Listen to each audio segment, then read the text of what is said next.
There'll be another eruption tonight inside the Thomas and Mack Arena when this lady, Manon Rheaume, is introduced as the starting goaltender for the Las Vegas Thunder. She played in the East Coast Hockey League last year and was undefeated.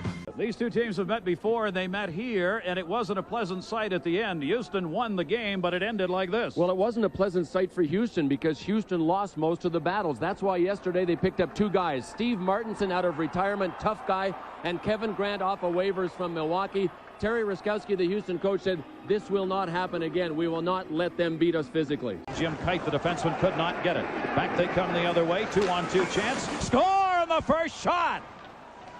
Take a look at the Aeros. Steve Martinson, one of the new additions to this team. Yeah, he has been out of professional hockey for almost 2 years. He has been playing in San Diego just in a men's pickup league.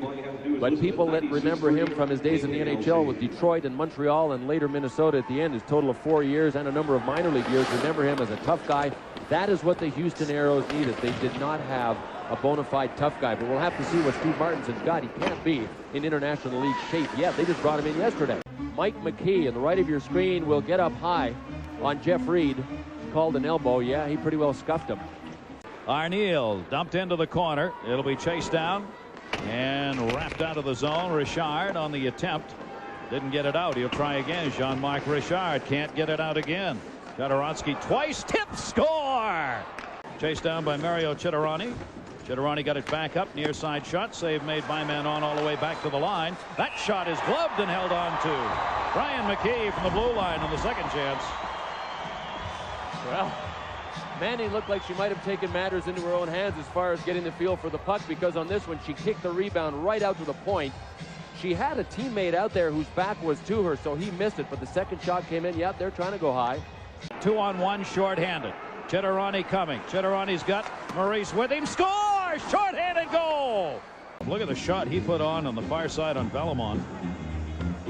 Bellemont got his glove up, fortunately, and deflected the elbow. Richard along the line. His shot down the near side. Good stand-up check by Todd Richards that time. Just wouldn't let the arrow in through. You hear the players hollering at the linesman as the puck hit him. Very cordially asking if he might move the next time the puck comes close to him.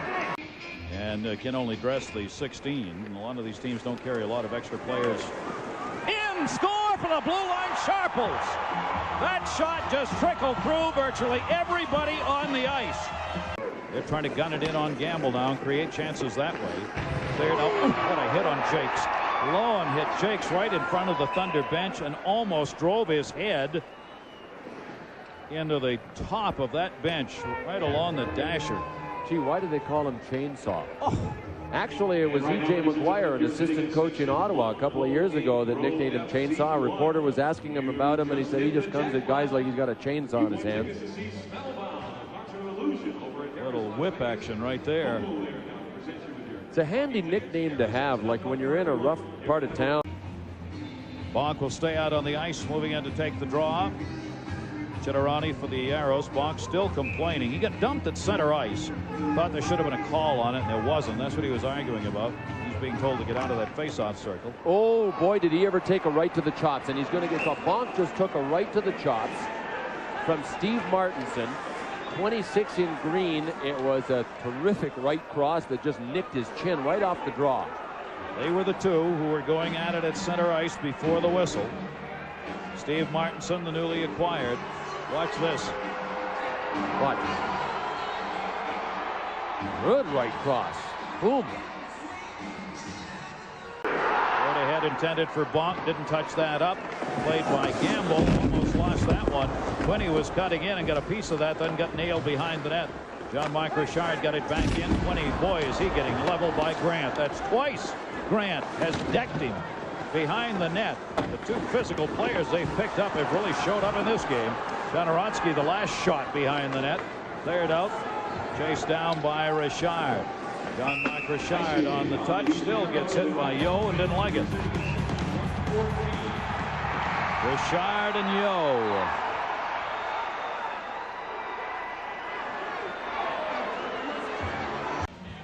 Well, we've talked about Kevin Grant enough. Watch this play here. After one player took Ken Quinney.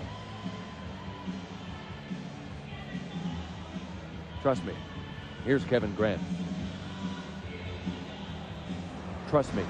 Here's Kevin. Don't trust me ever again. Folks, never trust me. It's the last time I'm listening to you. This is Bill Clement. Never trust me again. Here come the Thunder, changing up the arrow. Sharples moves in.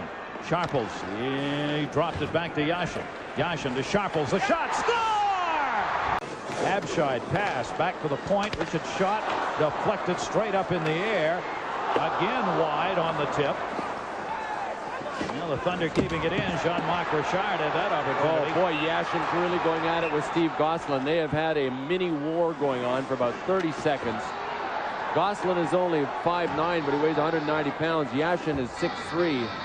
Man, were they going at it. And Yashin took him out along the boards and started to face rub him and everything, and nothing was called. The ref was standing right there. But yeah, I agree with you, Gary, but it's even more surprising about Yashin, I think, not controlling. He led the Ottawa Senators in the NHL scoring. Here's part of it. Watch this. He really went after it. Look at that, a straight right. Look at the ref. But Yashin led the Ottawa Senators. That's an NHL team, and even though they were a bad team, he led them in scoring, and he can control the play. And you got to remember, he's 22. Bonk is only 18. So I don't expect it as much from Bonk as I do from Yashin. Lefebvre knocked down as he tried to hold it in. Empty net, and this game has just been locked up. Can he get through the remaining 45 seconds of this thing without the disaster that ended the last game when these two teams played? Yo picks up the goal unassisted at 19-14 to put Houston up by 2. The Aeros are trying to get to 500 as their record is 5-6-2 right now. Vegas 9-6. And you know we're not going to get through it. No. You could almost count on it. It's Rogers. Mark Rogers is the man in white.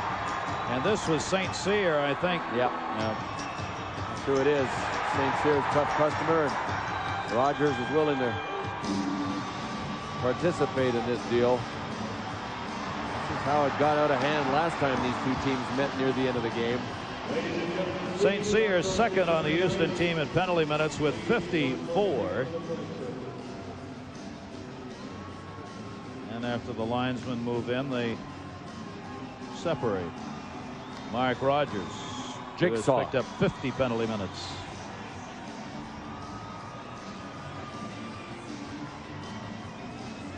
Told you both these teams pile up the penalty minutes. Both are among the top 4. In fact, number 1, Houston, and number 4, Las Vegas. I take that back. Las Vegas number 1 with 703 penalty minutes, and Houston number 4 with 457. You're looking at the time remaining here. The Houston Aeros leading this game by 2.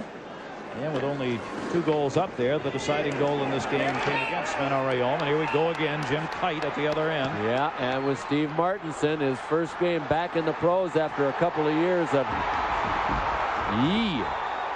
Oh, baby, did Martinson get tagged. And is he getting ripped by Jimmy Kyte?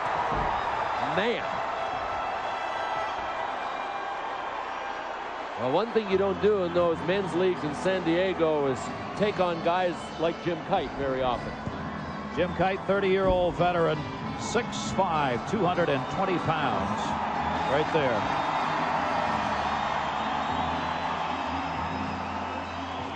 And Martinson was the underdog in that one, and they were way behind the play on that. It was way down the other end.